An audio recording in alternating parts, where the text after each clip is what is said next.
है ये 5T होता कौन ओडिशा रे खनि दुर्नीति चिटफंड दुर्नीति धान किणा दुर्नीति एमती हजार हजार दुर्नीति पर लगुच 5T हूँ बोध हुए चलित दशंधि आउ गोटे बड़ मेगा दुर्नीति पाखापाखि 40,000 कोटी टंकार घोटाला होती 5T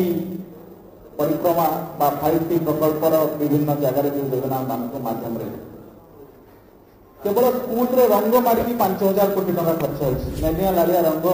ग्रीन कलर रंग करी 5,000 कोटी टंका खर्च होती आम ओडिशा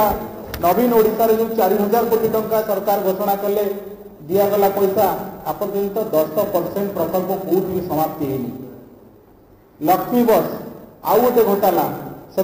घोटाला होती मांडिया मिशन ओडिशार मांडिया प्रोडक्शन बढ़ला ना देशर मात्र 1% मांडिया प्रोडक्शन आम करूँ 1% रु कम भी करूँ किंतु मांडिया मिशन ना 2200 कोटी टंका खर्च होती ये सब हूँ 5T घोटाला